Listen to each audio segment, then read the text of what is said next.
All right, everybody. Welcome to the show. We are live. We are coming to you this fine Thursday afternoon, and we've got some Seahawks stuff to discuss. Um, the team has once again come up a little bit short on Monday Night Football. They are a stupid team, but they are our team, and we may not deserve the team that we are rooting for this year, but this is the team that we have gotten. So, I am joined today by the Hawks Nest. Brandon, welcome. Thank you. Great to be back. So we are going to go ahead and just talk about the state of this team right now at 2-5. It's not the season that we deserve, but it's the season that we're getting. But you know what? Maybe it's the season that Pete Carroll deserves with the way he's put together this team. So, we don't deserve to root for Geno Smith every Sunday or Monday, but maybe he does. Maybe Geno Smith is the quarterback that he deserves. So, before we start really unpacking what's going on with this team and where we go from here, let's go ahead and just start with talking about this Saints game on Monday night. I've already done my post game on it. Uh, Definitely was a little bit more on the irate side right after that game ended, even though I had no expectations for that game because of the laughable lack of football IQ and discipline on this team. But not a completely terrible game all around. So where are you at with that Saints game, Brandon? Well, it's definitely encouraging a little bit to see the defense play well overall. They definitely, I think, probably turned in what was probably their best defensive performance, or nearly their best defensive performance of the year, which isn't saying something. It's not like they've stacked a lot of defensive performances. Geno's giving you the play of what I probably thought you were going to get at Geno as a backup. He's been maybe a little worse than what we thought, but I didn't. I was not. I didn't have a high expectation of greatness from this guy coming into this year. To be honest with you, I thought there was more of the quote that came out of this game that was the biggest thing that came from this game beyond anything that was happening on the field. And it was the quote, which I'm sure you've heard from your people, posted to you probably 10,000 times in your chat, which is Coach Carroll acknowledging, I've been here a long time. I wouldn't be here so long if Russell wasn't here. I think that was a very important quote to come out of that game. It was not said flippantly by Coach Carroll, but it was said with a purpose. It was said with premeditation, in that he had understood. It was an acknowledgement of him maybe finally facing a reality here that he has been reticent to face over the last few years, being that he's the big part of the problem of he's been big of what has held us back from getting to being a competing team as far as conference championships and Super Bowls, past being just a good team. And that Russell has covered up a lot of his mistakes. And now with Russell gone, those mistakes are widely laid to bear at even a greater degree, and to a place where it's almost even the most ardent Coach Carroll supporter at this point has now just about been turned over to the dark side, so to speak. And I think that to me, that quote was really telling, because I don't think that Brendan, he says that quote, it's begrudgingly said. He's not just coming out and I want to say this thing. He knows this is him going, I got to acknowledge this. It's gotten to the point so beyond the pale that I have got to acknowledge this. And it's a hard for a guy who I think has a lot of pride and ego inside of him. I Mm-hmm. love Carroll, but I think he has a lot of that in him that would hold him back from having that kind of thing. So that was as much anything from beyond the field of what I saw. I wasn't surprised by what we saw on the field. Look, the Saints came into this game 31st in the league in passing, right? They were obviously trying to limit the interceptions of Jameis Winston. They were obviously down a receiver or two. You'd expect him to be all that good. And I don't take this that the defense has fixed anything by that performance off of the Saints. You paid the Steelers and the Saints. That's not the same of what you're going to deal with the Cardinals, the Rams, the Green Bay Packers as we go in the rest of this year. So it's not a fix, but it's encouraging to see them play better. I like seeing Adams at least look good out there rather than just a complete waste of space, which he's looked at times. The running game continues to drive me crazy. I know it's raining, it's all that. You got to try to limit your throws because it's hard conditions to throw to, but they start out the game with 3 straight runs, don't get a first down.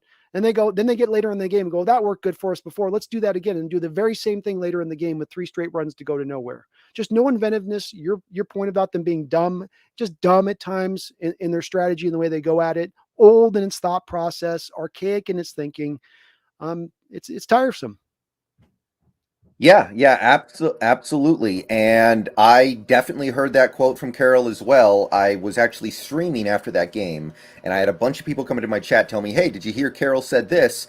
My first thought was, oh, he was probably just really sad because the season's going badly, and he just kind of said something emotional and off the cuff, and he didn't really mean it. That doesn't really seem to be the case. It seems like he is actually acknowledging some failure here. And it definitely makes me think that there's some acknowledgement on his part that he can't do this anymore. It seems at least possible. Now, in fairness, what he's saying would go for most coaches. If you look at most coaches in the NFL, if they can't find their franchise quarterback, they lose their job. Like a huge part of being a head coach in this league for more than a few years is finding that franchise quarterback. And if he didn't get Wilson, we would have gone with Matt Flynn for a couple years, probably found out, oh, that's no good. And you would have probably seen Carroll go somewhere else at that point. So what he's saying is technically true, but I do wonder if there's a bit more behind it than just there. Well, the one thing I just would push back with you on this is that I think it's such an outlier for a coach to say that in his given situation. Take a guy like Belichick last offseason that lost Brady. Did he throw a lot of, now Belichick's not a positive guy. He's not going to be a guy, but Brady's a little different element, right? And you didn't hear Belichick at any point in time, well, Brady was here and he covered up for a lot of my deficiencies, the lack of defensive greatness that was here over the last few years. We've leaned back to the offense of the last 10 years of the span here. I've never heard quite a coach ever put that in that way for a comparison value of having a player like this where they're acknowledging a little bit of, I wouldn't be here for long if not for Russell Wilson, which again goes in conjunction with so many of what fans are saying. And make no mistake about it, Carroll knows what the fans are saying about this, being that Wilson's covered up his inadequacies over the last few years, not the other way around. And I think it's him to a small degree doing a little bit of a wink and a nod to folks who have been saying that in acknowledgement of that. And it's so unusual for a coach to say something like that, in my opinion. You don't see them. There's just usually too much pride and ego that's involved for them to ever come out. It's to Carroll's credit that he did, frankly. Last year, Bill Belichick actually came out and made excuses. He was like, well, what do you want me to do? I don't have any cap room. I didn't have picks. Like, well, of course we're going to be bad. Like, it's not my fault. He was actually went the other way. He was just like, no, of course we were going to be bad. We have no cap room. What did you expect? I had to go get Cam Newton off the garbage heap to be my quarterback. Of course we were going to be bad. It was actually I remember when Belichick said that, I was like, wow, you don't usually hear coaches say that. But yeah it's the complete opposite. I think, Brendan, they have a tendency. I think ego. We sometimes put the players as having these big egos, but I've heard, and you've probably heard the same thing in background, that it's supposedly the coaches. If you looked at the background of the NFL, if you really were around these guys, you would come to understand that the ego in them is even larger than the players in a lot of cases. And I think that's why that quote to me is so salient in that point. Why I kind of am locking onto it so much is because it's such an outlier of a quote that you don't normally see. And for it to get to that point where a coach with all his ego he brings to bear to then say that. And again, I think it is premeditated. Like we saw Coach Carroll have this moment about a game into the season in Indianapolis where he said, oh yeah, Waldron and Carroll were really cooking. And he said, oh, I didn't mean to say that. Don't say that I said that. And it was totally corny because you knew he had completely planned on saying that statement. Yeah. But then tried to say it in the moment like it was all just coming off the cuff and it came off clunky like that. I think this is the very same thing, minus a little bit of the clunkiness, but the premeditated aspect of him thinking about it and it being on his mind is what bore it out at him to say it. And I think it's completely towards acknowledging a little bit for the first time, frankly, acknowledging for the first time, Russell Wilson's covering up a lot of my mistakes. Yeah. And that's something that we didn't get to totally learn until this season when we get to see the team without him. Real quick, Leland Kimball, thank you for the $10 super chat, my man. Shoot the whoop. Leland. Hell yeah, Leland. Yeah, shoot the whoop indeed. That's about all we can say right now because the team ain't saying anything positive for us on the field. But thank you for the support, Leland. I know you're a channel member of me and Hawks Nest, I think. You're awesome, brother. Big donator too. So he's awesome. Yeah, very awesome. All right, so you're looking back at that Saints game. I know we don't want to spend a ton of time on the Saints game because it's just depressing and sad, but kind of tying it into the Carroll stuff, since that game ended, I have noticed the worm is starting to turn with some of this Pete Carroll stuff. I think Mina Kimes, I don't know if she works for ESPN. You probably heard the name before. She's a Seahawks fan on Twitter. And she works for ESPN. She wrote an article, I think, talking about, is Carroll's job security in trouble? Field Goals posted a couple articles this week about how it's time for Carroll to go. Now, these are guys who have been pretty anti-Carroll in the past as well. They have been willing to criticize them when need be. But I was also thinking about, like, the fans that went to that game on Monday night. It seemed like they were getting a little ornery and rowdy. They weren't appreciating what they were seeing out there. And at this point, I don't know who you would blame other than Carroll because you can't blame Wilson. He's not out there. You can't blame You can't really blame anybody else. It's just Carroll. He put the team together. He coaches the team. So I do wonder if that public perception of Carroll is finally starting to turn, because last week I mentioned among more casual Seahawks fans, Carroll's probably still very popular, but is that about to go away? Do you think? Do you think that might start to fade? I do, and I would take this off. I'm sure you saw the same thing in your live stream. We get to see this sort of stuff mature over time. You go back to last year, and Carroll, when they're having the epic bad run defensively through the first part of the year, and Wilson having to cover up so many problems at that time, where you would push in the chat or I push in the chat. I'm sure you did them. Carroll's kind of selling us short here a little bit, and there'd be a lot of people still in the chat going, "Oh, you don't appreciate what he's done. Oh, you for what? Oh, you're," or you hear the word entitled thrown around a lot. Mm-hmm. You get these kind of phrasings, and when I get to I do think I've called it the Rubicon. You know, the old phrase of we have passed the Rubicon here, which is of course when Caesar passed the Rubicon River. That was when he had to go into Rome and then invade Rome and take over Rome as he did to the degree. So you've passed your Rubicon point on this last game, being that I think finally that fan base, be it casual, be it the I'm a pro Carroll person above all else, have started to shift and turn. I literally did accounting, and it was 99-1 on my live stream show as far as the ratio goes, as far as people saying I'm done with Carroll versus I want Carroll. I had one guy on my live stream on post reaction show still willing to say he's the guy to get it done for us. And so I think Right. you've reached that point. I do. Right. Well, people like you and me who have these Seahawks channels where we talk about the Seahawks all the time, I think we're doing a pretty good job kind of educating our viewers. I think that we really help bring them in. We really help them see things for what they are. We really help kind of shine a light on some of these things. But what I'm thinking about is the guy who doesn't watch our videos, the guy who maybe goes to the games and puts the face paint on, or he goes to Buffalo Wild Wings and gets a big beard full of buffalo sauce or barbecue sauce, eating chicken wings while watching the game, and is just like looking at what he sees on the TV screen. And that's maybe he'll see like the news articles from ESPN every now and then. What about that guy? Because there are way more of those guys than there are of guys like us, Right. or guys like in our stream. Well, I had a lot of people went to the game, and the thing that they said as well, this is in addition to nothing to do with Carroll, but they said that there was a general feeling in the stands. This is in a close football game, a game where there's still a lot on the line this season. It's a Monday night game, Brandon, right? Where they've all been getting liquored up since 2 o'clock in the afternoon. And he said the fans were disinterested. Dispirited was the word I would hear. Not into the game. And this was not it was one of those rare games where we had multiple guys coming from Montana to the game. Other people, like a lot of my guys were going to this game. And it was a general consensus you read from over and over again of there's just no feeling of, there's no energy to this team right now in the stands. Stay nothing on the field, just the stands. And that is casual. You know, that is people that not follows as close, I would say, more often than not in that fandom.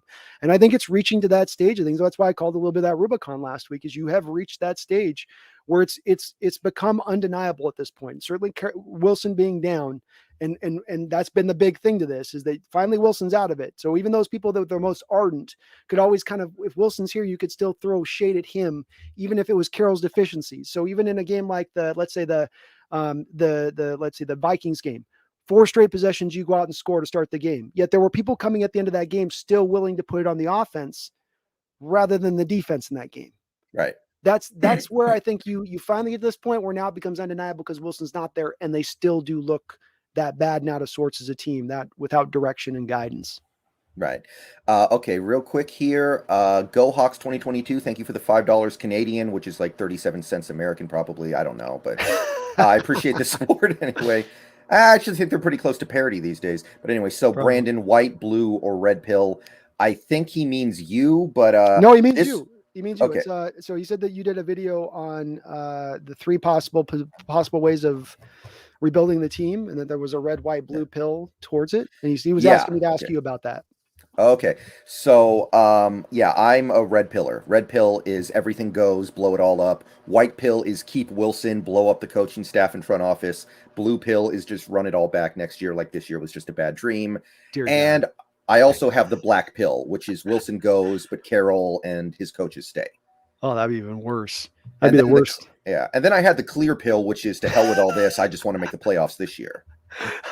There you go. Then being a buyer mode at the trade deadline, just go like offload all those picks. Yep. Mm-hmm. All right.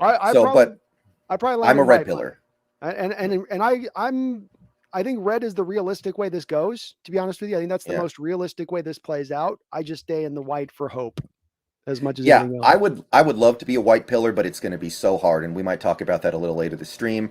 Real quick, Life and Sports Talk with Jake. Thank you for the $1.99, almost 6K subs. Let's go. Channel Woo! has grown. Yes, it has. Hell yeah. Yes, it has. We are closing in on 6,000. Well Appreciate it. earned. All right, so I think that's really most of what we can say for this Saints game. The defense did show some signs of life, but don't forget how bad it was raining in that game. Like, the Saints receivers dropped a lot of passes. Sidney Jones got roasted, and then the receiver just dropped the pass on one play. Jameis Winston missed some throws. Yeah, it was a good game, but don't over-exaggerate anything. Don't think that everything is fixed. For the love No. of God, don't think that. No. We lost mostly because we were a stupid team that committed penalties at the worst possible moment. I think that's really all you can say for that one. So let's turn our attention for a little bit to this Jacksonville game. If there's any team we can beat, it's probably this one. And if there's any team that is more dysfunctional than the Seattle Seahawks, it's this Jacksonville team with all the Urban Meyer stuff they have going around. I don't know if you read some of the reports after the Urban Meyer stuff, but apparently, like, as soon as Urban Meyer leaves the room after giving like a speech to his players, all the players just look at each other and start laughing. Like, does this guy seriously think we respect him? No. Like they're very open about the fact they don't respect this guy and they don't like this guy. It makes us look like a normal organization right now. So what do you see in this Jacksonville game, if anything? Well, it's been interesting to see in my sub count how many people are confident the Jaguars are going to come into Seattle and beat us, which I just can't see myself. I've got this as a 10-point win. To your point on this, there are different tiers of teams in the NFL as far as their level of quality. Are we at the top end of the teams right now? No. Are we one of the very good teams, like in that, be it Viking or Steeler or Saints, where you're good? No. But then there's the bad, and then there's the mediocre right in between those. And we're the mediocre phase up ahead of where the Jacksonville Jaguars are. That's where I see us. I think Urban Meyer has looked a lot like Nick Saban looked when he went to Miami, and how bad a fit it's been at him at the pro level as it was for Saban going to Miami like that. So I see him on his way out after this year, and that team's a little bit in disarray. Trevor Lawrence was my favorite quarterback prospect coming out of this last draft. I think he was one of the better prospects of the last 20 years at the quarterback position. I think he is a special talent. So he's going to be a problem. And James Robinson's averaging 5.5 yards per carry right now, though they're not utilizing him a ton. He's absolutely grinding out in the run games, and we've had some problems against stopping the run. So there are some worries here. But when it comes to pass rushers, all you got to worry about is basically Josh Allen, who only has 2.5 sacks so far this year. Clavon Chasen's still not coming on, a first-round pick for them last year as their other pass rusher. You're not going to get killed there. Their secondary has got, they've dumped C.J. Henderson. They dumped Sidney Jones. They've got Shaquille Griffin there, who I know you can go after. So to me, you're able to do enough offensively. You're going to do more offensively. The thing that people got to remember here with the last 3 games and seeing Geno, you got the Rams, good defense, Steelers, good defense, Saints, good defense, Jaguars. One of these things does not look like the other. So I do think Geno can look functional against what we would consider more of a bad defense versus the better defenses in the NFL, which he's been dealing with up until this point. Yeah. After that Saints game, I had a lot of people in my server and a lot of people in my comments talking about, we need to go get Cam Newton or we need to go get Jake Luton. But yeah, I think you're absolutely right. Geno might not be any good, but he's good enough to do well enough to beat Jacksonville. If he continues to struggle, then maybe during the bye week, you can visit the possibility of getting another quarterback for the Packers game if Wilson isn't going to be back. But yeah, just roll with Geno for now. It's a short week. You don't have time to switch quarterbacks right now. There's no way Jake Luton's going to be better than what you're getting from Geno. I'm sorry. There's just no way. And what, Cam Newton's going to come in, learn the offense in 3 days, and then go out there and start? No. So I agree with you. I don't get the Jake Luton thing we saw this with Alex McGough, didn't we? Didn't we see this play out with Alex McGough where everybody's clamoring in the preseason when they see Geno, they go, get Alex in there. And then Alex is in there and he looks even worse. Like, that's what you'll get with Jake Luton. Sorry to interrupt you on it. Yeah, no problem. That's what you get with most backup quarterbacks in the NFL. Most of them are not very good. Yeah. There are not very many teams that are going to have success when they lose their starting quarterback. Now, I don't want Carroll or Schneider or whoever to use that as an excuse. It's not an excuse for where this team is because they weren't very good with Wilson. But don't misunderstand. Losing Russell Wilson to an injury in the middle of the season, there is some bad luck there, and you just kind of got to go with it. Now, how bad this defense is, that's not bad luck. This offensive line being very, very not even mediocre, I'm even going to say right now, that's not bad luck. But the Wilson thing just kind of is what it is. That is genuinely just bad luck. And there are not very many teams out there equipped to deal with losing their starting quarterback. So Geno, he's not good, but that's probably what you would expect from your average backup quarterback in the league. And if you wanted to go get you probably agree on this. There's probably about 4 or 5 guys that we go that are good backup quarterbacks in this league, right? Like the Browns have got one with Case Keenum. There's a couple names you could bring out there, but here's the thing with that the fans out there who would have rather have liked to see the Seahawks get a better backup. This is my counter to this. I'd be interested to see your thoughts. Number one, you weren't drafting well enough to be able to go take a second round quarterback in the last few years. You have had needs that you've had to address in those early rounds. The second part is when you're paying your quarterback $40 million, can you then go afford to pay a quality backup $5 million if you're not drafting him then? Could we have spent $45 million on the quarterback position? Was that really feasible to go do that at that point for a quarterback who had never been injured his entire career, that's been an Iron Man throughout? I just think it wasn't there was no likely scenario that was really ever going to happen with either of those two counts. What do you think on that? Oh yeah, I absolutely agree. I think it was the Tom Moore quote from back in the day when he was the offensive coach for Indianapolis. Do you remember the quote when John Gruden asked him, "Hey, why don't you have your backup QBs ever get any time in practice?" Back when they had Peyton Manning, right? And Tom Moore just said, "Because it doesn't matter. Like if we lose Peyton Manning, we're going to lose anyway. Right? What's the difference?" Yeah. That's kind of how I feel. Not only is Wilson really good, but this team is built around his talents. And he has a unique skill set you cannot just find anywhere else. And there are things about that skill set that I don't like sometimes. There are some holes in his game, but the things in his game that are really, really good, you can't just go out there and find any good backup quarterback and say, okay, you're going to do that. Like if you had gotten Andy Dalton this offseason as your backup, as an example, he plays very differently from Russell Wilson. That probably would not have worked very well. You would have been fitting a square peg into a round hole there. Yeah. And your point, any other team that's got an upper level Hall of Fame type quarterback who's paying the money we're paying to the quarterback loses their frontline guy. Bills lose Josh Allen. If the Chiefs lose out with Mahomes for multiple games, like it is what it is at that point. Everybody's in that same boat. Yeah. Unless you have like Andy Reid, because Andy Reid has shown the ability to perform with Matt Moore in a quarterback, but Andy Reid's a different breed. We don't have Andy Reid. Only one team has Andy Reid. Well, here's your point on that. If you are going to be that team that'll be the team that can buck that general rule of thumb, probably is going to need to be done on the back of having an offensive-centric minded coach who can better massage that backup quarterback to have some success. Right. So we're kind of both on the same line with this Jacksonville game. I think we're going to win pretty handily. I think it's going to be a pretty boring game, but I think we'll actually have something to cheer about for at least a week, which will be nice. Because we're not going to have a whole lot to cheer about against the Green Bay Packers and the Arizona Cardinals after the bye week. So cherish the win, the hopeful win this weekend. Cherish it. We get the bye weeks. We get 2 weeks of Jacksonville enjoyment. Yeah, that's true. But cherish this win. It could be the last one for a little bit here. Yeah, very well said. Mm-hmm. So, I don't have a ton else to say about this Jacksonville game. They're not good. They're obviously I don't want to say they're quitting on their head coach because they actually did just win a game, but I do think we're going to win this game. So let's talk about some stuff that actually matters, because this Jacksonville game, whatever, it'll be a fun distraction for a few hours and then it'll make us feel good for a couple days, but it doesn't really matter. No. What matters is the future of this team and where we go from here. So I have started to make some videos dealing with this upcoming offseason for the Seahawks. I know that you've had a lot of discussions on your streams in recent times discussing where this team goes this offseason, not later this season, but in the offseason. So this morning I posted a very long video talking about what it would take to keep Wilson, blow up the coaching staff and front office, and win in 2022, and how hard that would be.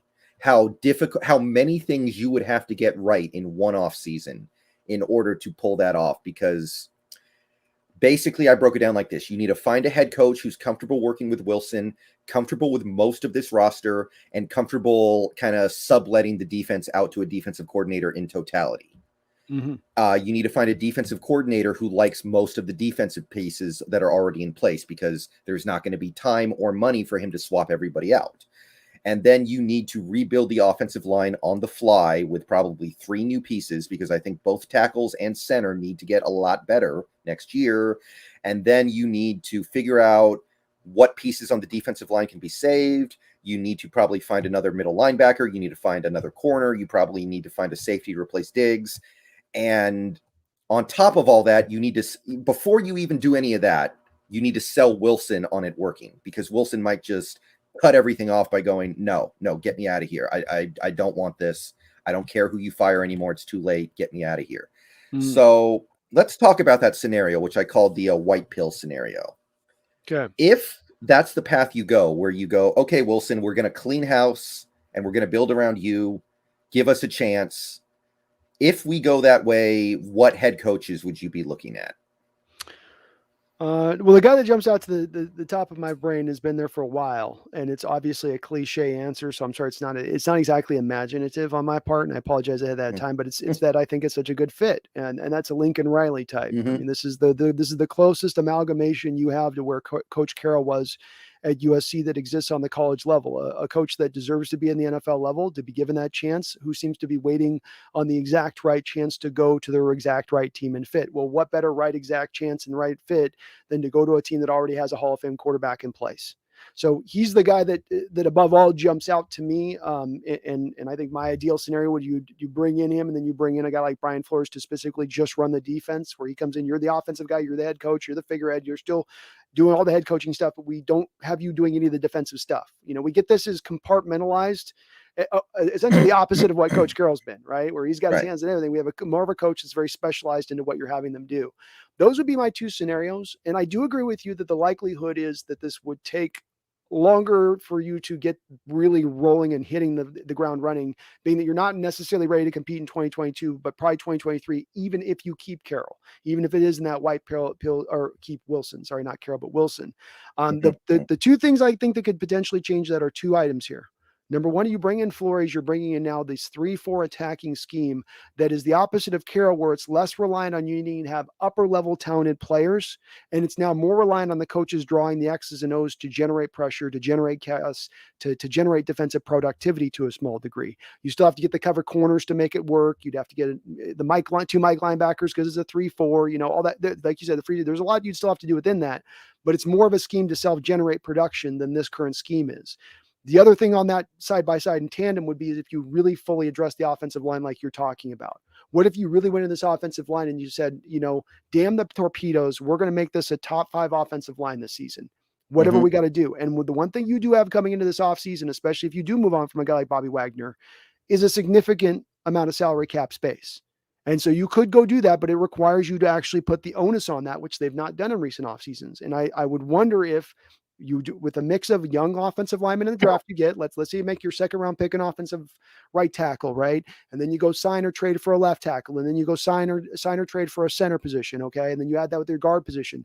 Now we put a top 5 offensive line in front of us next year with an attacking defense that's not perfect, that's is still in flux and still being moved around, but is able to hold the water enough because you finally built around your Hall of Fame quarterback to let him really carry the day for you. That would be the one thing that maybe allows you to jumpstart a little bit faster. But like you, I think more likely than not, you are probably waiting until that 2023 span to really, really roll, to really get at the point of everything clicking. Right. And the issue is Wilson going to be okay with that? Wilson's getting old. Wilson's been around here a while. Is he going to go, I don't have a year to wait? Is he going to go either be ready to contend for a Super Bowl in 2022, or I have a limited amount of time in my career.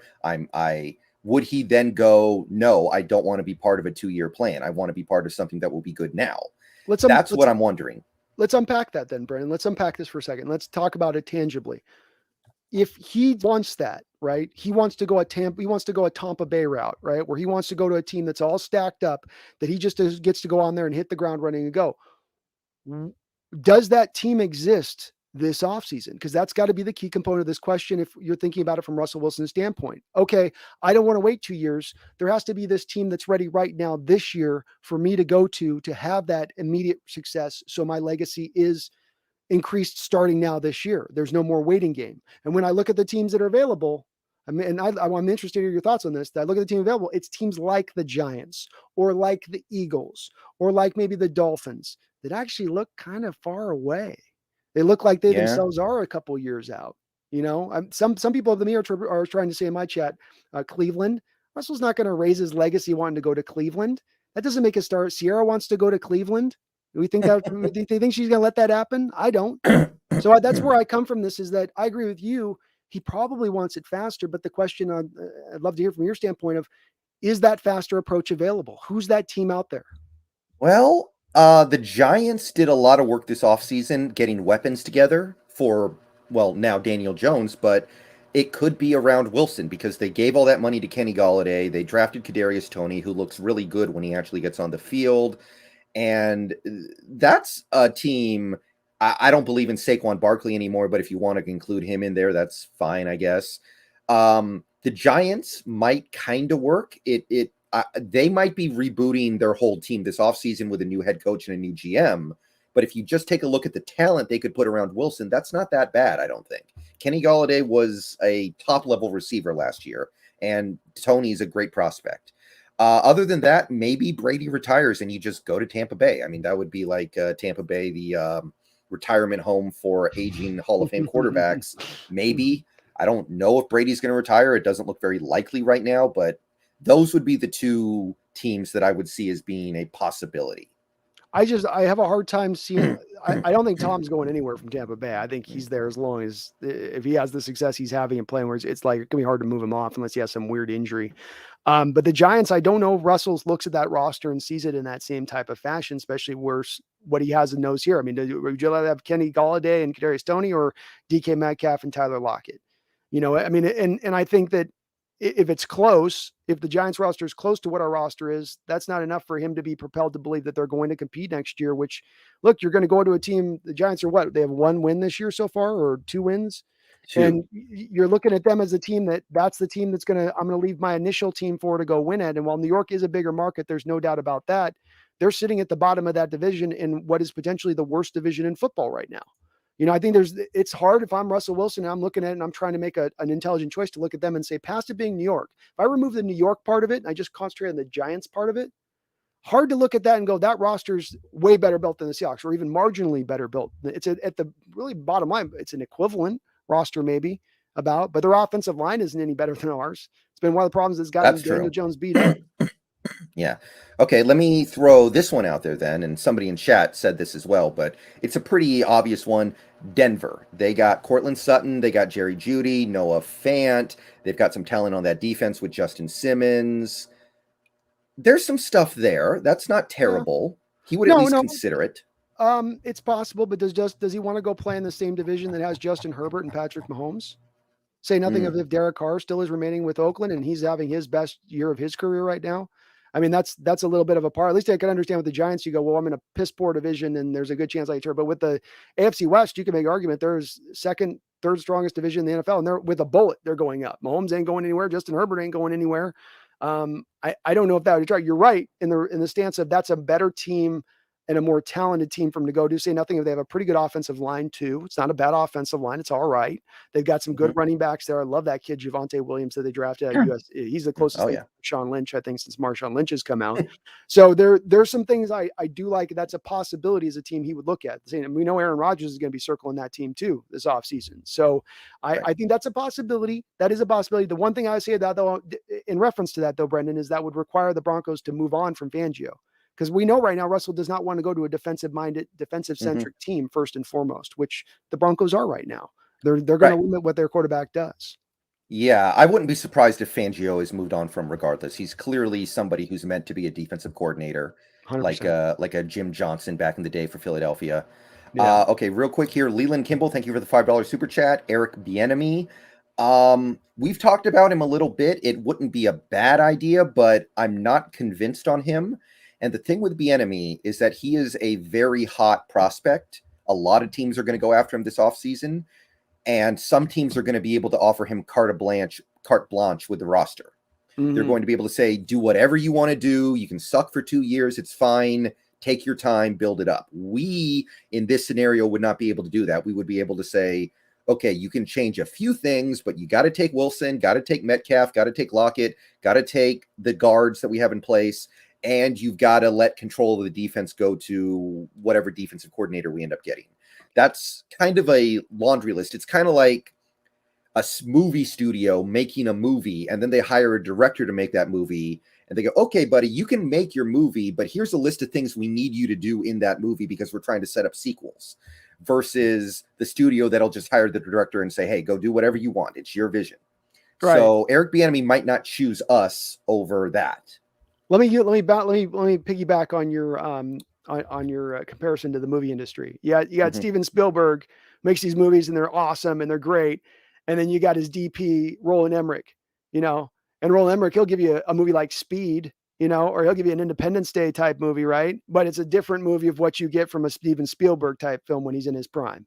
And when you got a guy like Andy Reid there, he's built this precise offense around Mahomes. They rebuilt their offensive line. They got these skill position players on the outside. He's got all of the old West Coast tenants within it. A lot of stuff set up in there to be succeeding by what Andy Reid's kind of doing. And especially when you take away the part where Bieniemy's not calling the plays, you do have to kind of wonder what is it I can really pull away to know that this is Bieniemy? I can look at Brian Daboll with the Buffalo Bills and him actually calling plays with the Buffalo Bills, and to see him take a guy like Josh Allen, who could barely throw for 50% of his passes in college, take that guy and turn him into an MVP guy who's throwing at 70% of completion percentage in pros, and go, wow, I can see the tangible effect this coordinator is having on this team that would make him a rising star. With Bieniemy, where is that tangibility? I just don't quite see it enough to get me excited. Not to mean that he isn't a good prospect, but where's the proof in the pudding a bit here, Right. And when you combine that with the fact, he might just be a clipboard holder. We don't know. He might just be the dude holding Andy Reid's clipboard, just like Matt Patricia is the dude who holds Bill Belichick's clipboard. And Detroit had to learn that the hard way. He's going to get a lot of offers, and some of those offers are going to be better than our offer because our offer comes with a laundry list of requirements. Yeah. And there are going to be teams out there that are like, okay, you can have all the power. We're going to make you GM, coach. You can own half the team if you want to. Just come fix us. And we're not going to be able to do that. One guy who I want to bring up before we move on from the head coaching thing. This is interesting. Let me ask you what you think, because I have mixed thoughts here. In this scenario, 49ers fire Kyle Shanahan this offseason. Mm-hmm. How would you feel about that? Kyle Shanahan with Russell Wilson would be perfect. And the reason why is because I think the new offensive guy that comes in has got to embrace still running the football.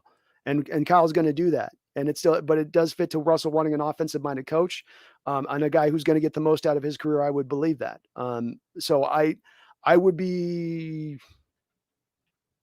I would be on favor with that. I think Kyle got Garoppolo in there, and that was where things went bad for him as far as getting the most out of that offense. Mainly, that's the main point. I do think that they drafted Lance with giving him a little bit of a, you get 2 years. We can't hold your feet to the fire with drafting Lance this year because he's a young rookie. It's like 20 years old. We've got to give you 2 years to let him develop this kid to see what you can get out of him. I think that bought him an extra year of time. But as a guy that would be to me a good hire and is a legitimate talent in this league, I know he doesn't have the win-loss record and everybody gravitates towards some of that. As he came to the Niners, they were in a state of disarray, right? They had chest hair guy there before that, right? They were in Chip Kelly, right? It was bad. So he was having to really kind of put this back around in the right direction. And they've had injury problems there over the last couple of years. But overall, I think he is a really good coach. And I think giving him a guy like Russell Wilson, like when he got Matt Ryan, you give him a really uber level talented guy in his prime like that, he'll get the most out of him. So I'd be in favor of that. I'd be okay with that. Well, let me kind of walk through the Kyle Shanahan thing from my perspective. So I would love Shanahan. I think he's great. I think he's awesome. I think he's a genius. If he gets fired this offseason, then I will hire him in 2 seconds. I want to be clear about that. And I think it probably could work. Every criticism you can levy at Kyle Shanahan right now are the same criticisms you could have lobbied at Andy Reid when he left Philadelphia. Oh, he's a great offensive coordinator, but maybe he's just not a head coach. He can't win the big game. And then, look at what Andy Reid is right now. To me, Kyle Shanahan is one of the best coaches in the league. And if the 49ers want to be stupid enough to fire him, then I will love to benefit from their mistake. Here's my thing. It seems to me that Shanahan likes quarterbacks who stay on target stay with the program, go through their reads, and kind of do things the way he wants them to do on paper. And that's not really Wilson. If you look at somebody like a Matt Ryan, he just kind of stays on schedule. Yeah. Wilson, more of an improviser. Is that going to be an issue, do you think? My reasoning on this is very simple on this one. And you're right. There is a bit of a history there that you can look through of more, go back to his dad and the kind of quarterbacks they've looked at. They've looked at more of the guys that are going to stand out there and throw it. The key, though, is why I think there's a bit of a sea change with Shanahan is the Trey Lance pick. If what he wanted to do is stay in that lane, then he takes Mac Jones, as was rumored. Right? As Mac Jones does what you're talking about needing to be done. But instead, they didn't go for that quarterback. They went for the guy with the more of the upper level, higher ceiling than the certain deal, than the guy that was going to get his job done. And I think a lot of that was built on of his recent history with Garoppolo. He's had a guy in Garoppolo who basically won't make mistakes, who will get the easy throws you have him do done, but he can't do anything outside of the context of that. He ain't throwing past the numbers. He ain't making any of the big time throws. You need a quarterback in the NFL to be able to make. And I think that coaches go through evolutions in their thought as they look at quarterbacks. And I think that Trey Lance showed an evolution in the thought process of Shanahan that I need a guy with mobility. I need a guy with a big arm. And I can't try to get past these necessities. And it's the thing I've talked about, Brent. I've told you again, first thing you need is the quarterback. I need an arm. I need him to be able to make every throw in the game. I can't have limitations with arm strength, but he's got a big brain, a lot of moxie, and he's a great leader. Doesn't matter. If he can't make all the throws, he's going to be limited as what he is as a quarterback. And I think that that's the main thing I took away with Shanahan leaning towards Lance, who was really raw as a prospect. Really didn't even play his last year of college football, right? Versus Mac Jones, who played at Alabama that last year. I mean, it was a higher floor to go with Jones, and they went for the bigger ceiling. They went to go hit the home run rather than the double. And I do think that's where I take that from, is to think that he's starting to open up. So I think he'd be okay. It would be a match made in heaven from this standpoint, Brendan. Russell will be able to attack all that deep stuff that Shanahan's not had an ability to attack since he's arrived there, with the limitations at quarterback. And then what he does with the running game, how dangerous he would make the running game, the fly sweeps, the attacking with the wide zone to inside zone, the creativity within the run game. That would put a layer on the defense of having to prepare for beyond just the passing attack that would just put the defenses on their heels, I think, in playing Wilson with Shanahan. I like the more I think about it. Yeah, okay. I can get behind a lot of that. And whatever my reservations are about the Shanahan-Wilson relationship, I would take Shanahan 100%. I think he's really good. Real quick before we move on, Go Hawks 2022, thank you for the $5. I'd go to Russ's first game here after being traded. Be nuts. Yeah, it would be. And I think most of the fans here would be pretty gracious about that. I think that there would be a lot of love for him in this fan base. I don't think it would be like a Brett Favre thing. I think when he showed up in Green Bay as a Viking, they booed the crap out of him. Now, granted, he went to a division rival, but still, I don't think you would see that. Well, and Brett caused him. He was a problematic on his way out the door, right? I'm going to retire. I'm not going to retire. I don't know if I'm coming back this year. I think I'm coming back this year. Maybe I'll come back. I'll let you guys know about 2 weeks before training camp if I'm coming back. That wore fans out a bit with hearing that year in year out. So it's a little bit. They love Brett now, but I agree. It would be nothing but cheers. Nobody looks at this situation as Wilson. It's your fault, and it's not your fault. We're all Robin Williams right now in Good Will Hunting, telling Russell, it's not your fault, Russell. It's the old man. Yeah.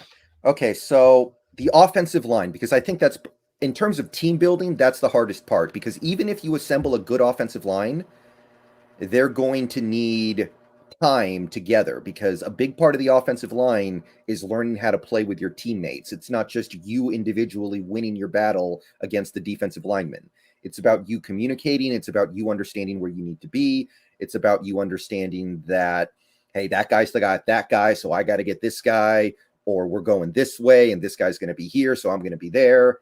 That's going to be hard. But my off-season scenario where you make this work is you bring in 2 good free agents.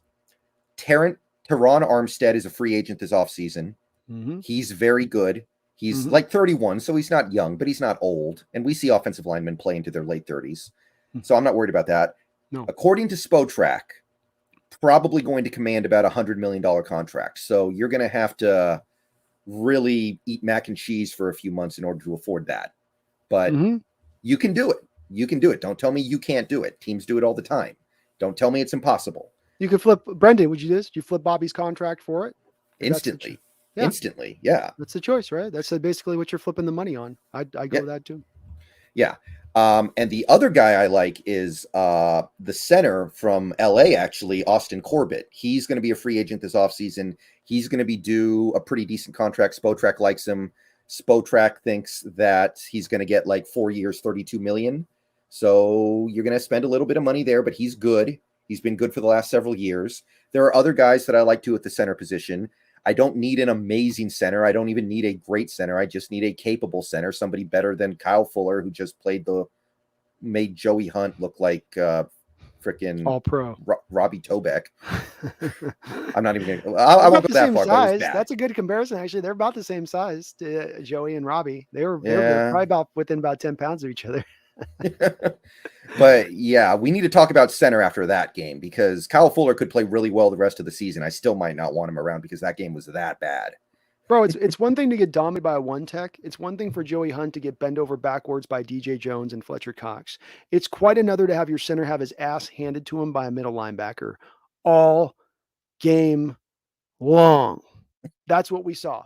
That's the unacceptable part to me beyond all else. I get that. I get Joey Hunt being bent over in that, especially Joey's dealing broken legs at that time, broken fingers and all that.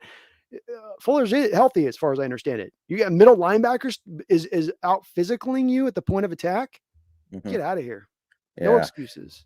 And as for right tackle, here's my guy right now, and he was my guy last year, but he didn't declare. Daniel Falele from Minnesota. The dude is big. The dude is mobile for a guy his size, and he projects as an NFL right tackle according to the sources that I've read. That's my guy. Pick point though. I think right now he is a second-round pick, so you could probably get him in the second round. I do kind of expect him to be a riser, but maybe he won't rise to the first round. And if he doesn't get to the first round, you should have a shot at him. I like him like you do. So don't get me wrong. I love that guy. I wonder, and look, you might be picking high in the second round, so maybe he falls into that. When I saw him initially, and it was just my first, I didn't do full tape study on him. It was just like initial blush watching him. I was like, oh, top 15 pick. That's what it looked like to me. As he's in that I always say in drafts, you basically have a top 15 tier. I figured he was going to be in that top 15 tier this year, but it's going to be a big draft. You have like double the amount of names being declared for this draft because of all the guys that got the extra year from college last year with vid, right? So a lot of them got to opt out and got an extra year of college football because their teams didn't even play the prior year. So there's actually double the amount of players coming into this draft that will declare for this draft versus last year. It was like last year's 350. It'll be like near 800 some players this year declaring. Well, it's a good thing we have such a good first round pick this year, right? To take advantage of that. I know it's brutal, isn't it? Because if you did that first round pick, you could pick on that guy in Minnesota and be right on him. I like all of your selections though. In my, as you know, with the plan that I did, I said attack the three positions. Those are the three positions to attack because that's what you need. I love your Teron Armstead because it's part of the new model. The new model is rather than getting that first round tackle and having to be there where you get it and then waiting for him to develop and then pay him. What do you get the guy that's in his early 30s, a little bit of a depressed value? Maybe he's had a little bit of an injury history, right? This sounds familiar, right? Because Dwayne Brown, this is the same Dwayne Brown situation. Teron Armstead, little injury history to him. Very good player when he's on the field. You get him in his early 30s. You don't have to pay top of the market prices for him at that point. It might be $100 million, but maybe it's a little bit less. It's going to be significantly less than, let's say, what Trent Williams costed the 49ers this offseason. Could be. Right?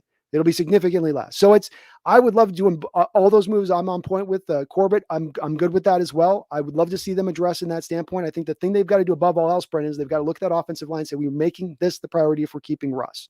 And even if you don't keep Russ, make it the priority. And it's also why I think you've got to look at it through the lens of a little bit of, if we can compete in 2022 with Russ, great. But we also make a little bit of our bet of, if we can't quite get 2022 good, because we don't want to reach for players. We don't want to pay for a guy who we only get him for a year of good upper level play, then he falls off. But to build this line good for the now and into the future so that you can really make it a building block of this team, regardless, whether Russell's here or whoever's at quarterback. I think that's a good model to go with. We're seeing a lot of success by the teams who take that approach. Right. Real quick here, Green Earth, thank you for the $2 super chat. Hire Leach. I know he's talking about Mike Leach here, and it would be fun. It would make football fun again. I don't know if it would make it good, but it would make it fun. The candy corn rants alone would be awesome. Yeah, Leach is a wild man, and it would be fun. It would be crazy. It would never not be interesting. It's a little bit like bringing a Chip Kelly in, where it's just like it's going to be buck wild. But yeah, I don't think he ever gets an NFL job. He's just too odd of odd a cat.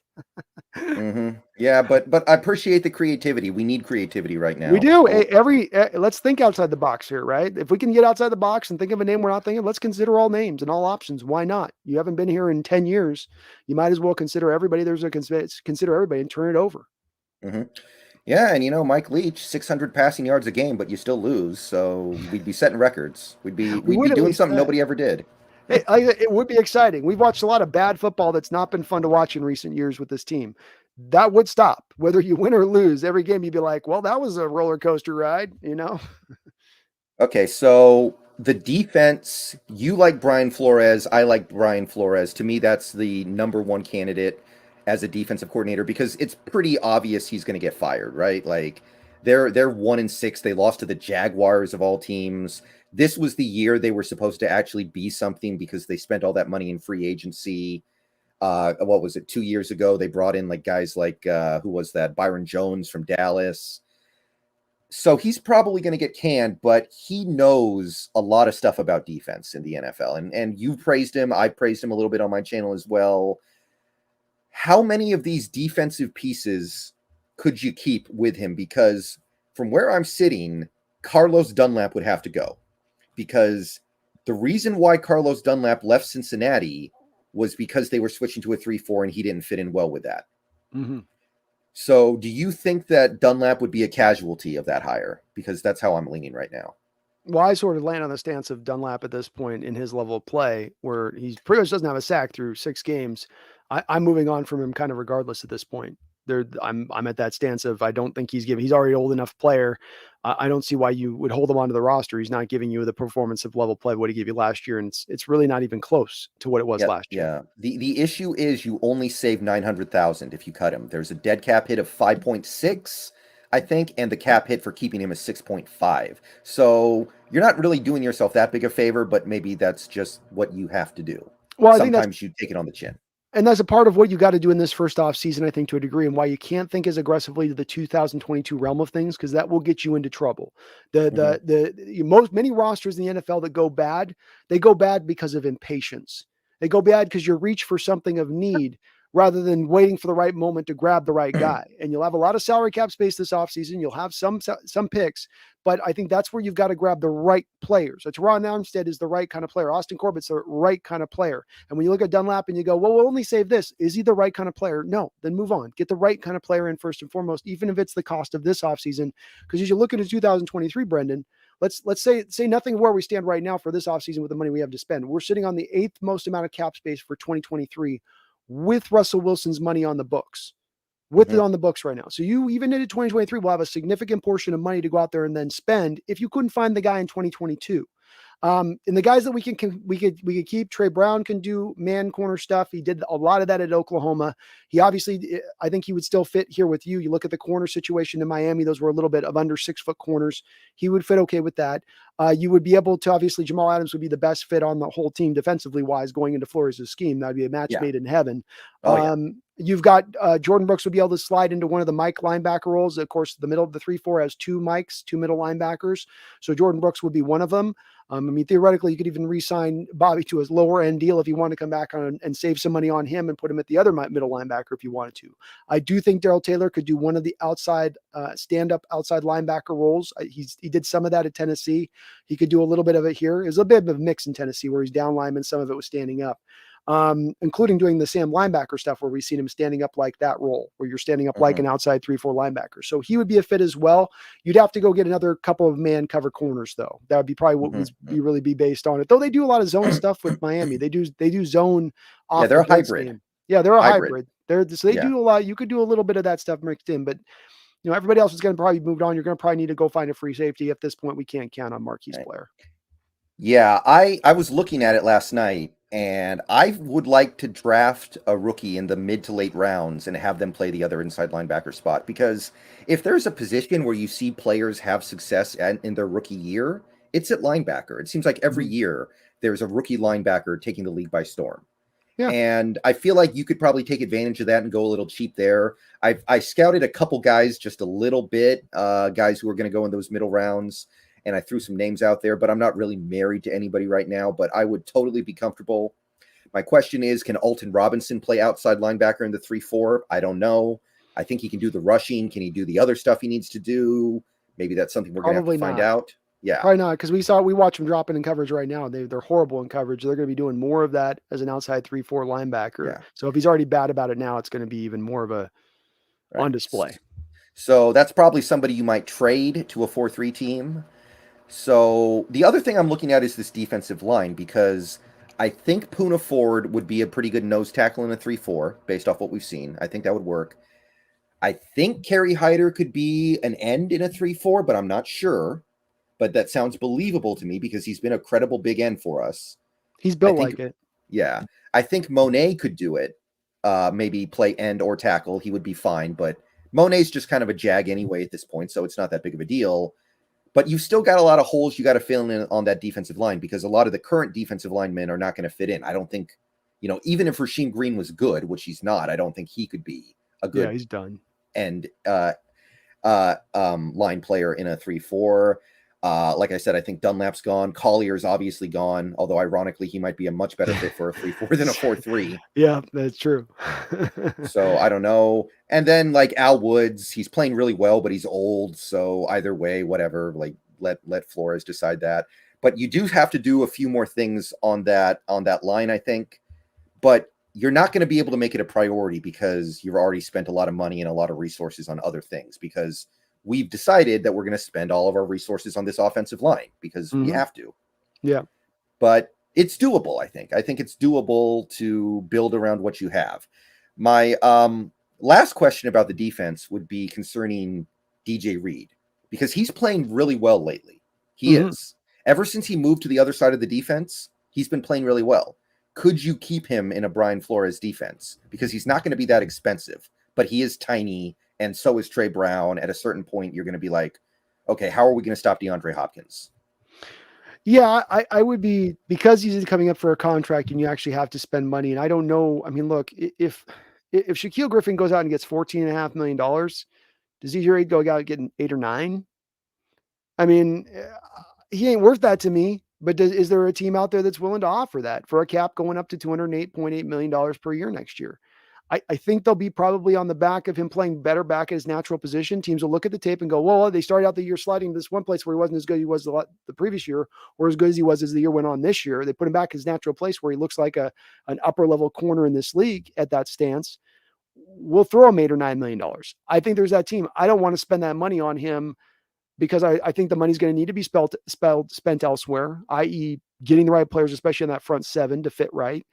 It'll need to be spent on the offensive line. And I think there's only so much money, only so many draft picks. And that's the place that you're not going to maybe be able to hit it as much. You might have to go with a younger, cheaper player at that position until you can be in a better stance, a better position to do something at it. But yeah, I like DJ. I think he's played well. I don't know, he'd be an okay fit for the scheme, but I just don't want to pay him that money. I think it'll cost $8, $9, $10 million per year to keep him on. And I'd just rather put that money in other places at this point in time. If the defense was more of a finished state on the front seven, I'd be open to it. But the unfinished state on a new 3-4 pushes me away from it a little bit. Right. Okay, that's fair. Okay, real quick, Viraj, thank you for the $1.99. Hire Brendan as head coach and Brandon as GM. I would make a really bad head coach, because I think I would just be like Tom Coughlin, and I don't think that would work for me because I'm a lot smaller than every other player in the league. I would just be like the Tom Coughlin type, because I don't have patience for poor discipline and penalties and stuff like that. So wait, Brendan, does that make me your boss then at that point, by that given scenario? Is that I guess so. Yeah. And then you get to blame me in the press when the players aren't good. I've got no say over this. He just gives me these players and I got to make do with this trash. Yeah. I would not be a good head coach. I can tell you that right now. I would be way too demanding of players, to get way too angry, and it would, Tom Coughlin had a lot of success in his career that made him credible when he acted like that. I don't. I'm just some guy on my computer. Yeah, I don't think I'd be great at. And people mention Seahawks need to hire for this. I don't know if they'd be. I'd be at the head list of their candidates of qualified people either on that. So we do hard work. We do work hard here, but there's hopefully people out there they've got that are, better. Though if they want to hire us as consultants, I'm sure we wouldn't say no, right? Like we would Yeah, of definitely be course. on board with that. So Yeah, I would last 2 weeks, but maybe I would make a few dollars on the way, and I could go back to my normal job. yeah, You know, what if we just went in there and killed it? Like, oh my God, it was this easy. they'd find something that I posted on Twitter 9 years ago and get me out of there anyway. Yeah, that's it. You'd eventually get canceled somehow or another. Yeah. Yeah. All right. So that was kind of basically what I walked through in my video this morning, and I wanted to run a lot of it past you, and I wanted to discuss it in a little more detail.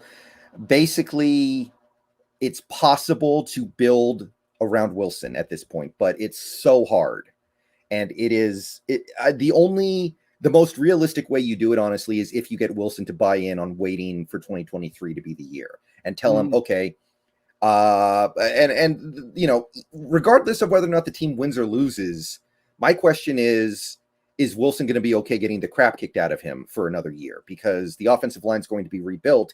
Even if you bring in all these guys, he might still get the crap kicked out of him because it's going to be new pieces. You're going to have 3 new pieces being implemented with the 2 entrenched starters. That is a lot of turnover for one offseason. Yes. And it's look, it's hard for us to say on this because we're not the fly in the wall. We don't know the dynamics of what's going on in the background here. And it's not just a normal question mark. There's a lot of action happening in the background, a lot of stuff going on that we don't know. The media doesn't have any reports on. We don't hear about any kerfuffle with it, but it is happening and it's spinning around like a spin cycle in the wash. And so that makes it hard for us to know where things really truly lie. Is Russell Wilson fed up? Is Coach Carroll made an agreement, which is part of what I thought maybe also could be at play here, where Coach Carroll said last offseason, okay, Russ, we know you want out of here. We don't want to eat the $39 million dead money hit. We're not getting the draft capital returns. I, in my heart, don't want to move on from you as a head coach and having had you here for 10 years. Let's go this route. Give me one more chance to write it out in the way I want to do this as the figurehead of this organization. Give it one more chance to make it right and hit the ground going. And if it doesn't go right, then I will step out stage left. You can enter stage right, and we'll bring an offensive guy to build this around you and get this going and hit the ground running. And I there's a part of me that wonders if there's a little bit of that agreement that has been put in place, especially when Coach Carroll Brendan has that quote that he gave at the end of the last game of I've been here a long time and I wouldn't have been if there wasn't Russell Wilson here. That's what leads me a little bit to wonder if that's not happening a bit in the offseason. And then just the other thing of that is, yeah, you'll have to rebuild the offensive line, and yeah, that might get hit. But as we talked about earlier on the stream, what is the alternative? What is the alternative team that you are to be traded to for 2022? Not because, like, if we're talking about 2023, then he's game. If you're talking about making him, hey, we're going to be competing, we're going to build an offense around you, you can offer that. You can offer exactly what those other teams out there can offer, like a Giants team.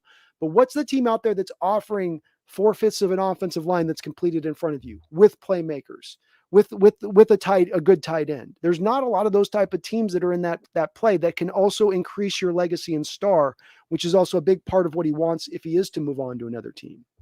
And that's the part that, sorry, go ahead. No, go ahead. You finish first. Well, that's the part that I land on an optimism of keeping Russ long-term, and that he'd be open to doing that, is because he would look soberly at that across the league and go, there's options out there to maybe at bigger cities, bigger markets, but where their teams are at, and especially knowing now Carroll's out of here, the thing that's impeding me is gone. All that's been impeding me is out the door now. Now it's built an offense built around me. Now it's offensive line. And next year, to your point on this, if he's got an offensive line that's good, maybe the defense is lagging a bit, but he gets to put up those show-stopping numbers behind a new offense as a carrot that you dangle in front of him. Maybe that's a carrot he bites. Yeah, maybe. And the other idea I had, and this is actually very realistic if we got Lincoln Riley, and I don't know how likely that is. For all I know, he wants to die in Oklahoma. For all I know, he's ready to be there for 40 years. But if you get Lincoln Riley, you're kind of going to be running the spread, right? Like, that's what he kind of does in Oklahoma. In the spread, the offensive line pass blocking doesn't matter as much because the ball's out so fast. I mean, that was a problem that the NFL had for a long time. A lot of the top offenses in college football were running the spread. And offensive linemen in the spread don't really block. They just stand there because there's nothing to block. They never run the ball, so they don't learn to run block. And the pass blocking, they just kind of stand there and don't commit a penalty because the ball's getting out there in half a second. So I've seen years where the Patriots, when they had Tom Brady, would kind of run the spread because their offensive line was bad. So they would just be like, okay, fine. Instead of spending all of our money building the offensive line, let's just kind of run a pseudo spread. And it worked. And to your point on this, is a great point on your part. Is there a quarterback under 5'10" running spread concepts right now that is having an MVP level season? Mm, How, yeah. how far do we have? Do we have to look far? Do we have to look at college? Is there one in the pros? Yeah, we got in our own division. Hmm. Our own division, we're watching it. Kyler Murray is playing within spread concepts. Look at the pass catchers on him statistically. All of his guys. There's not one. It's not DeAndre Hopkins with 160 targets. It's Hopkins, Christian Kirk, AJ Green. It was Max Williams to now Zach Ertz. It's Rondale Moore. They're peppering the ball all over the football field, getting the ball out of his hands quick into space, and he's showing it can work with a shorter quarterback. Because that's what the people Yeah. would tell you, Brendan, is that was Tom Brady. That's 6'4" Tom Brady. We're talking about 5'10" Russell Wilson, but Kyler's making it work within those spread concepts. Yeah. Yeah. Kyler made it work with Lincoln Riley at Oklahoma. Baker Mayfield made it work with. I was looking at Lincoln Riley's history of working with quarterbacks. It's pretty incredible. Heisman Trophy Baker Mayfield, Heisman Trophy Kyler Murray, Heisman Trophy runner-up Jalen Hurts, and now he's got a Rattler who is not playing nearly as well as those three guys were, but he's still not bad. Although this year he's and still a shorter quarterback too. Still not a guy yeah, that's a little yeah. bit height deficient. Yeah, and the other thing that really caught my attention is that they've had different styles of offense. Like the first year, I think their leading receiver was Mark Andrews, a tight end. And then the next year they had another really good tight end. I can't remember his name. And since then, they've kind of dedicated all of their passes to receivers like a CeeDee Lamb, Hollywood Brown. And so they've done it with different styles of teams. So you could probably get him in here and he would probably look at the team we have in place and be like, yeah, I can work with these guys. So there's a lot to like there. That's why and it's such a cliche answer to say of him because it's what a lot of, but that's why I like him so much is you've got a shorter quarterback. He's worked with those. You want creativity in the offense. He'll bring you that. You want to be able to throw the football and do all the modern wrinkles of throwing the football from the bubble screen games to the spread concepts. He'll do that. I mean, he checks off all the boxes of what you want in the proverbial coach you would look for if you were looking to move beyond Coach Carroll. Yeah, yeah. And I think that kind of wraps up everything that we can say about the proverbial white pill, where you keep Wilson but get rid of all the other major franchise cornerstones, and you try to quickly get a winner back up on the table. So it's not impossible. It's not, but you're going to have to get like 95 of your offseason moves correctly.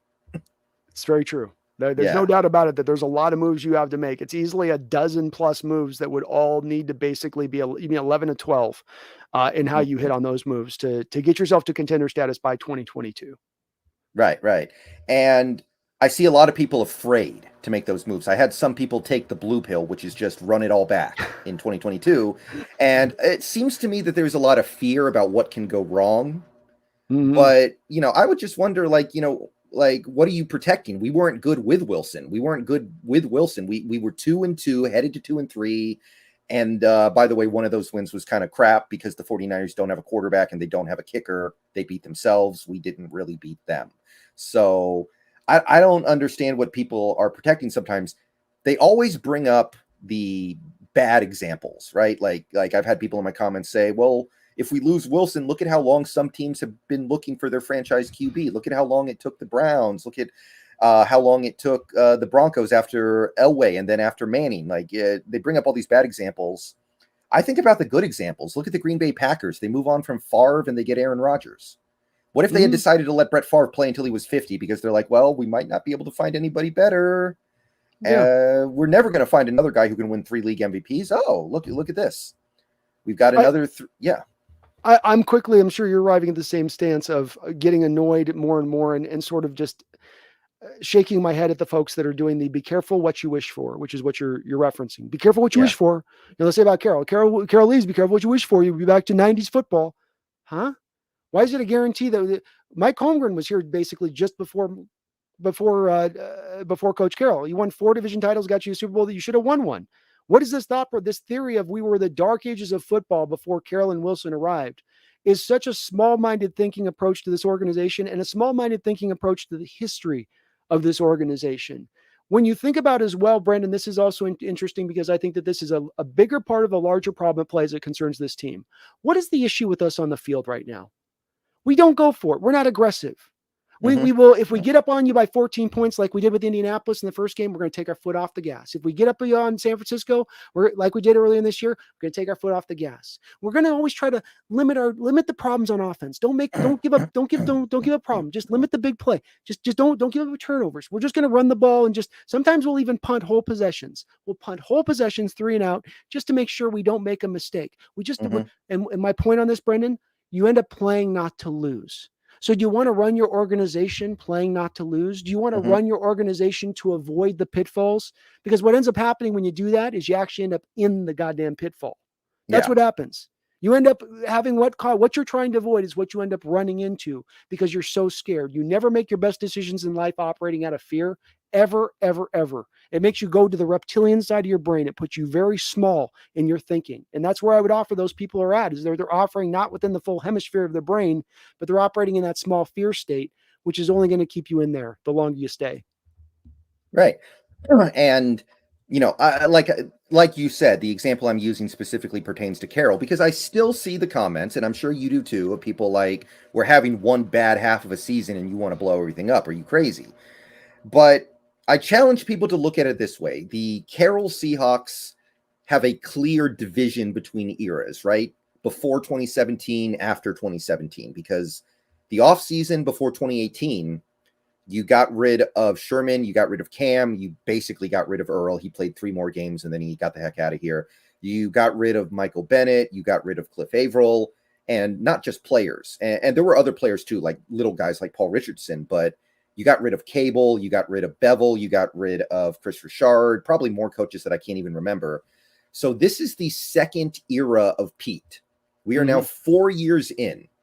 And we have won 1 playoff game and 1 division title. And now we're terrible this year. We're 2-5. Sorry, we're bad. Or we're at least bad. Maybe we're not terrible, but we're bad. Yeah. So, are we Bengals fans where 1 playoff win is like our Super Bowl, where 1 division title is good enough? No, I don't want to be that ever again. I used to be that, but now I don't have to be. Yeah. It's again, the be careful what you wish for stuff. I don't get if Carroll moves on, be careful what you wish for, you'll have less playoff wins than the Jacksonville Jaguars do over the last 4 years. I should be careful for that. I should be careful for those dark ages that we are currently in right now. You've been a historically bad defense the last 2 years. It doesn't get better. It doesn't get worse defensively than historically bad defense. What I should long for these days. I should long to hold on to these type of days. And the thought process, we've only been bad for 1.5 season. Again, it's the place where these folks do go wrong, I think, in my disagreement with them, is they want to always take it to a simplistic approach of things. They take a situation that has so much nuance and detail and history to it, which in 10 years of a same head coach, the same quarterback, you have a lot of that information to go off of. You're not just operating off this 1.5 season. You get all this information. And yet they distill all of that down into this simplistic bottom line, 1 single sentence line of it all breaks down to this 1 sentence. And I think that that's just a small-minded approach. And frankly, it's at times with those folks that don't want to expand out their brain to try to think of all the possibilities and all of what's going on, all of what's caused us to land where we've landed. Something you do and I do and we try to do is really flesh out why we think, give you guys details and reasons and situations as to why we land where we land in our ideology or where we want this team to go going forward. And that's been where it was with Carroll. Beyond the results of wins and losses with Carroll, he's always had things that are bad to his game. The bad things to his game as a coach have gotten bigger and bigger and bigger over the last few years. And the things that he's done good have gotten smaller and smaller and smaller. And that's not been 1.5 season. That's been, to your point, the second half of his era here in Seattle. Yeah. And on that note, I think we're going to go ahead and wrap up the show today. I want to thank everybody for coming out today. We got over 100 people in here.